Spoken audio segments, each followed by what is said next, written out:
The 17 News at Sunrise podcast is brought to you by Clinica Sierra Vista.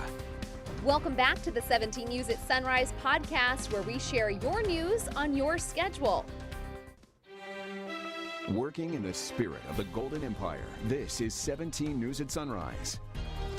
Good morning here at 5 a.m. Thanks for waking up with us. I'm Maddie Jansen alongside Alex Fisher. This morning, parents and students are demanding something be done after multiple students overdosed on opioids and were rushed to the hospital last week at North High School. So far, 17 News has confirmed 3 students at North High overdosed while at school, but parents say there may be as many as a dozen. More than 100 students stormed out of North High on Friday in protest to the school not being accountable and owning up to the overdose incidents. North High threatened us, like they pinpointed us as students, saying it's all our fault. A lot of the students feel like it isn't a safe school for us. North High Principal Mark Ball confirmed opioids were used by students at the school, and officials from the Kern High School District said in a statement the district is continuing to investigate possible drug overdoses. But some parents don't believe enough is being done to prevent these overdoses. Nobody knows what to do because the officials that are in charge are doing nothing. Us as parents need to take a stand. This is serious. And if we don't take a stand as a community and parents, who's going to? We need to be a voice for our kids before we lose them because they're not helping.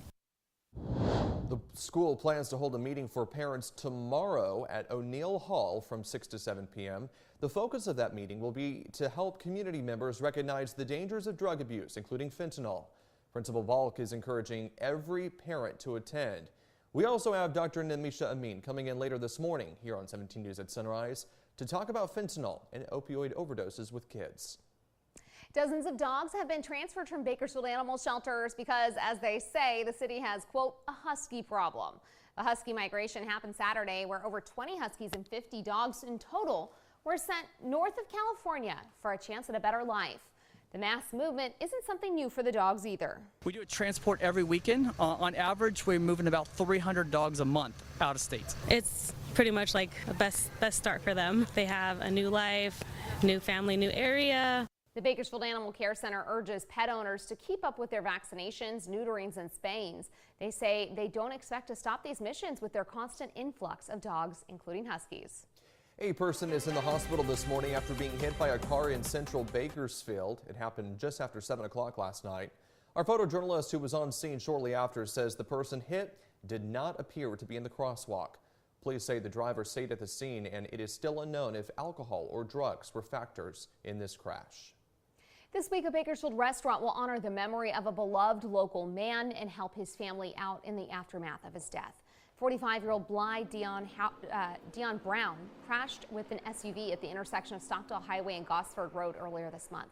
He died at the scene despite the fact that he was wearing a helmet. This Thursday, Sonder on Brimhall will donate a portion of all proceeds to Brown's family. Reservations can be made on Open Table. Making headlines across the state this morning, and Governor Newsom has signed a pair of laws which make it harder to sell stolen catalytic converters here in California. The laws require recyclers to keep detailed records. They also prohibit the sale of used catalytic converters by anyone but authorized dealers.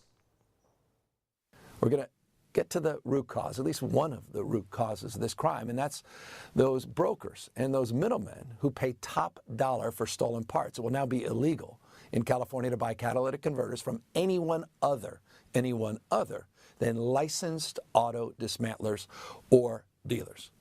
Catalytic converter thefts are one of the nation's fastest growing crimes, up tenfold in just the past 4 years. Major construction closures are underway at LAX. Multiple traffic lanes are shut down to allow crews to work on a pedestrian bridge. The bridge will connect the airport's new people mover to the Tom Bradley International Terminal. Construction started last night and will last through Thursday. Then again from October 2nd to the 5th. Work begins nightly from 11 p.m. to 7 a.m. Now for a follow-up story we aired last year during the fair. We profiled 2 young girls dipping their feet into dairy heifer shows. Well, now it's their last. 17's Marco Torres tells us where they're at now. Tessa Ludwig and Lily Radis are both seniors at Garces Memorial High School. They, like many others, have been a part of the Future Farmers of America program, the FFA, for years, and this one is their last. It's very nerve-wracking, especially it being my last year. I'm having a lot of fun doing it. It's very rewarding when you get in the ring. Now, when Ludwig showed her cow, something special but unplanned happened. Just now I was showing for market, and my cow actually started calving in the ring. That means that she's giving birth. So all dairy cows are pregnant when they come to the fair. Radis came in 7th place and Ludwig came in 14th. Lily's father, Dan Radis, says he's extremely proud of his daughter and all the work she's done raising animals for the last 3 years. It's so great to see these kids rise to the occasion. They put a ton of work into this. They're out here in the morning at 6. They're out here in the evening at 10 p.m. The two girls give some good advice for youth who are on the fence about getting into FFA. Don't be afraid of your animal. They'll love you as much as you love them. Everyone's usually intimidated when coming around these big animals, but they're actually really sweet. They can sense if you're nervous. Just go out them strong and you'll end up having a lot of fun. Dan also gives some good advice for other parents about what's needed to raise and train a cow. It's time, energy, money, because they certainly eat a lot. The level of dedication that it takes to train a big animal is so much different than a small.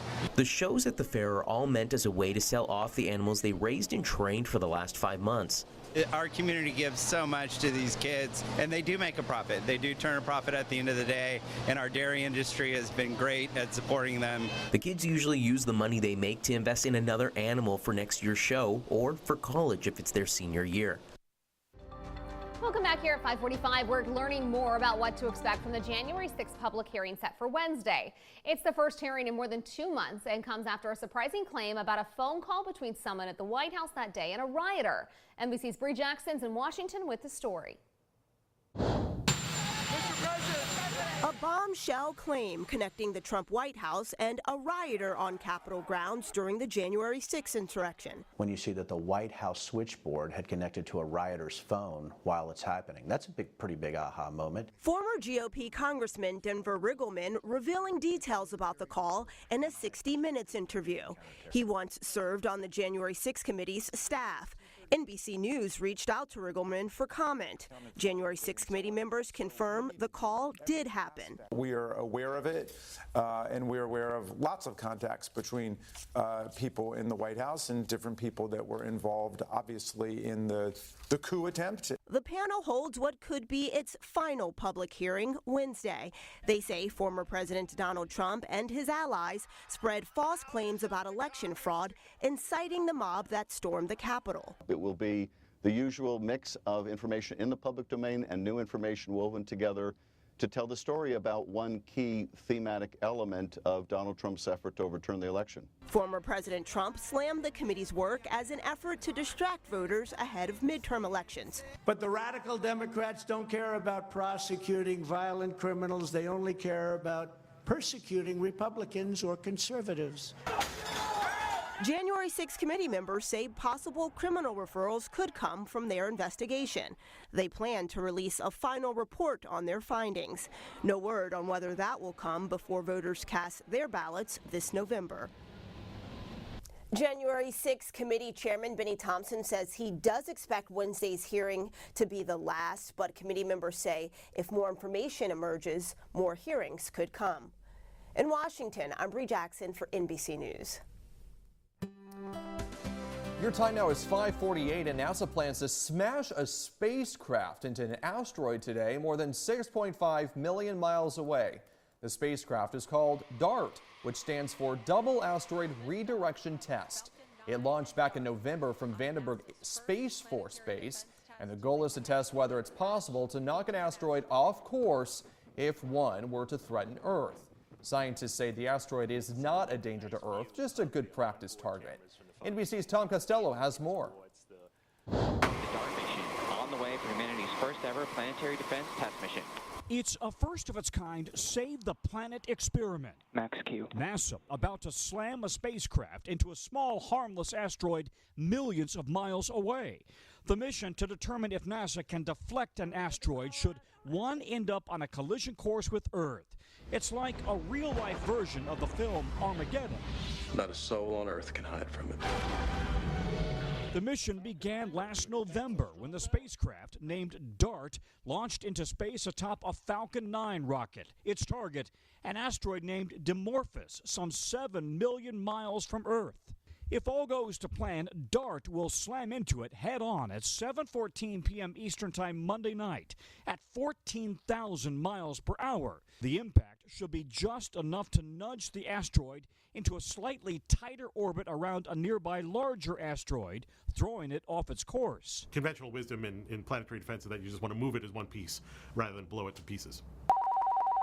And it's not just NASA worrying about asteroids. The Pentagon's Space Command is too. What is the future in terms of exploring beyond the Earth and Moon and maybe towards Mars? But we want to be good partners to NASA all along the way. As they're looking out to deep space, looking for asteroids that could be a potential hazard to the Earth, we may have some capabilities that we can actually bring to bear to assist them. NASA insists no asteroids are currently threatening Earth.